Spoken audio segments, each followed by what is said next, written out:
শেখ হাসিনা বক্তব্য দিতে চেয়েছিলেন। এরপর গণভবন থেকে তিনি বের হয়ে আসেন, সেনা সদস্য তার সঙ্গে ছিলেন। এরপর তিনি গণভবন থেকে গাড়িতে করে বের হন। গাড়িতে বের হওয়ার সময় অনেক জনসাধারণের ছাত্র তার গণভবনের সামনে ছিল। এখানে সেনাবাহিনী ছিল। যেভাবে বের হয়ে যেতেছি তার ছবি আপনারা দেখতে পাচ্ছেন।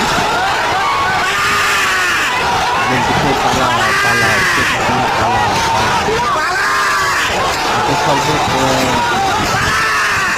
পর্যন্ত দেখুন ভিডিওটা শেখ হাসিনা কীভাবে দেশ ছেড়ে চলে গেছে। এরপর এদিকে ছাত্র জনতার বাসভবনে আসার পরিকল্পনা আসতেছে, ধীরে ধীরে আসতেছে। শেখ হাসিনা এখন গাড়িতে উঠতেছে, বিমানে চলে গেলেন। বিমান থেকে তিনি দেশের ছবি দেখতেছেন, বাংলাদেশের ছবি দেখতেছেন।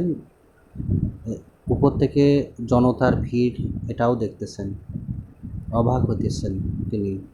গালে হাত দিয়ে অবাক, চারদিক দেখতেছেন। তাদের জন্য আমি কি করলাম। এদিকে গণভবনে ঢুকে ছাত্ররা কে কি নিবে না নেবে এটা নিয়ে টানাটানি। শাড়ি, যে যেটা পেয়েছে সব নিয়ে চলে গেছেন। পরবর্তীতে তারা ফেরত দিয়েছেন। তিনি এটি জাদুঘরে রাখবেন, মানে ফ্রিজ, আলমারি, যে যেটা পাইছেন সব নিয়ে গেছেন। ভিডিওটি ভালো লাগে অবশ্যই লাইক দিবেন।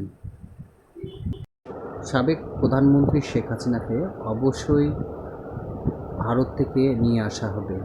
ভারতকে অনুরোধ করা হয়েছে, আমরা দ্রুত তাকে দেশে ফিরে নিয়ে আসব এবং বিচারের কাঠগড়ায় দাঁড় করাবো এবং যত খুন গুম হয়েছে তার শাস্তি তাকে পেতেই হবে।